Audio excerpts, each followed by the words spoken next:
So student, in this video we are going to solve exercise 13.2 question number 3.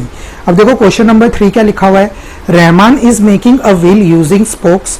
He want to fix equal spokes in such a way that the angle between any pair of the consecutive spokes are equal. Help in completing the following table. So एक लड़का है रहमान नाम का, उसको एक wheel बनाना है. अब देखो व्हील कैसा होता है, राउंड इन शेप.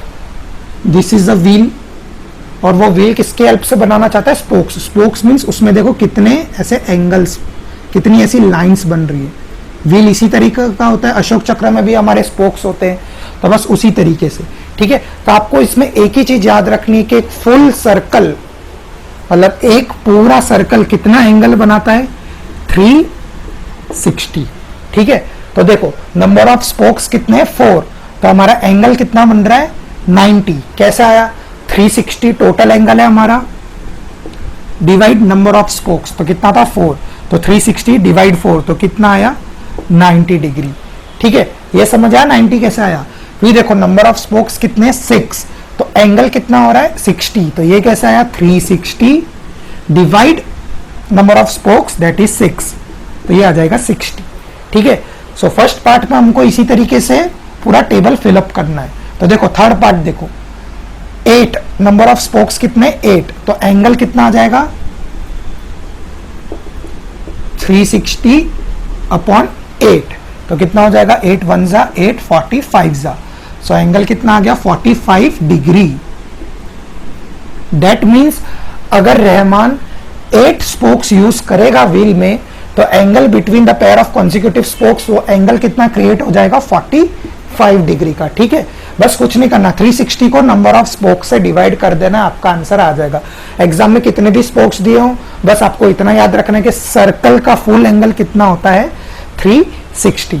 अब देखो 10, तो इसके लिए एंगल कैसे फाइंड करेंगे, 360 अपॉन 10, 0 0 कैंसल, कितना आ गया, 36 डिग्री.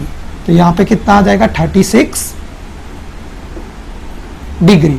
अब लास्ट नंबर ऑफ स्पोक्स कितने हैं, 12. तो हमें एंगल फाइंड करना है, तो इसके लिए भी वही 360 अपॉन 12.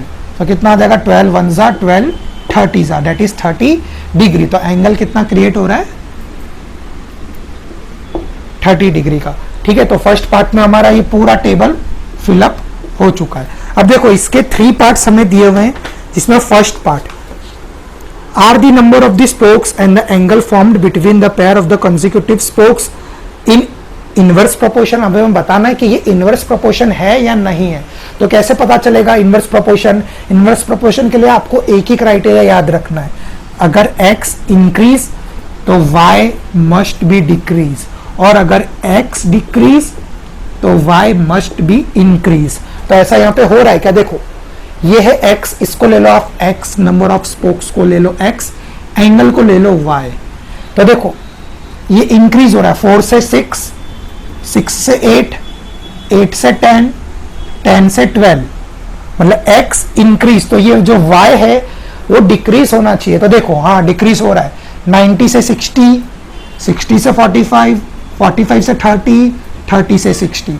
अगर x की वैल्यू जैसे जैसे बढ़ रही है, तो हमारी y की वैल्यू भी स्मॉल होती जा रही है, मतलब x इंक्रीज तो y decrease. So yes, first का आंसर क्या आ जाएगा, फर्स्ट पार्ट का आंसर आ जाएगा yes, it is a inverse proportion. ठीक है, सो फर्स्ट का आंसर आ गया हमारा इनवर्स प्रोपोर्शन. चलिए सॉल्व करते हैं इसका नेक्स्ट पार्ट. देखो बच्चों, अब इसका सेकंड पार्ट क्या दिया हुआ है, बहुत इजी क्वेश्चन है. देखो, calculate the angle between the pair of a consecutive spokes on a wheel with 15 spokes. ठीक है, हमें एंगल फाइंड करना है, और नंबर ऑफ स्पोक्स कितने दिए हुए हैं, 15. जैसे यहाँ पे 4 6 8 10 12, ऐसे यहाँ पे क्या दिया हुआ है, 15, और हमें एंगल फाइंड करना है. तो एंगल का फॉर्मूला हमें पता है, angle equals to 360 divide number of spokes. और ये 360 से क्यों डिवाइड कर रहे हैं, क्योंकि सर्कल का फुल एंगल कितना होता है, 360. तो 360 और नंबर ऑफ स्पोक्स किसके लिए फाइंड करना है, सेकंड पार्ट में 15 के लिए. तो 360 डिवाइड 15, सो 15 1 जा 24, दैट मीन्स कितना एंगल क्रिएट करेगा, 24 डिग्री. सो सेकंड का आंसर क्या आ जाएगा, 24 डिग्री. तो आपको क्या लिखना है, calculate the angle between the pair of a consecutive spokes on a wheel with 15 spokes. So the angle would be 24 degree. अब देखो इसका थर्ड पार्ट, तो देखो बच्चों इसका थर्ड पार्ट क्या लिखा हुआ है, how many spokes would be needed if the angle of a pair of a consecutive spoke is 40 degree. ठीक है, अब हमें एंगल दिया हुआ है, अभी तक हम क्या फाइंड करते थे, एंगल फाइंड करते थे, और नंबर ऑफ स्पोक्स हमें क्वेश्चन में दिया था, पर इसमें थर्ड पार्ट में क्या एंगल दिया हुआ है, एंगल कितना दिया हुआ है 40 डिग्री, और हमें क्या फाइंड करना है, नंबर ऑफ स्पोक्स। तो हमें एंगल का फॉर्मूला पता है, angle equals to 360 upon number of spokes. ठीक है, तो एंगल कितना 40 that equals to 360, number of spokes हमें नहीं पता तो उसे हम ले लेंगे x। अब इसको करना है cross multiply 40 into x that equals to 360।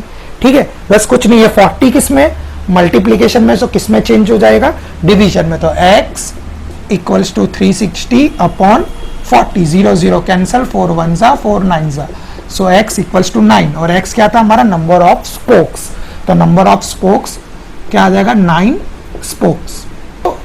40 degree अगर हमारा एंगल होता है 40 डिग्री, हमारा एंगल होता है 40 डिग्री, तो कितने स्पोक्स चाहिए हमको, 9 spokes. Okay, so this was exercise 13.2 question number 3. In case if you have any doubt, please mention it in the comment box. Now come and let's solve the question number 4.